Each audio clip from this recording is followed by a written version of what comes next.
This is the number one reason why men do not respect you.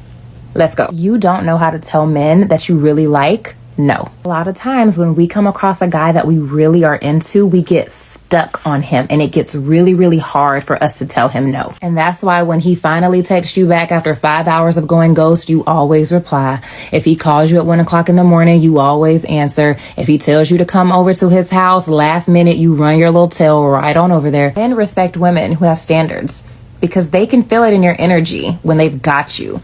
When there's no competition, they can feel it when they're not putting in any effort, they're being half-assed, and yet they're still getting a whole lot of yeses out of you. That's why it's so important to keep your emotions in check when it comes to a guy that you really like. Because if it's a guy that you're kind of on the fence about, it's a lot easier to uphold your standards. But when it's a guy that we really, really like, it gets so much harder. Don't allow your standards and your boundaries to go out of the window because a guy that's really for you is not going to make you have to compromise your standards in the first place. And know the women on their roster that they can play with and the ones that they can't. So just because you like him, please do not make the mistake of being that man's yes woman. Yes, I agree. How about you?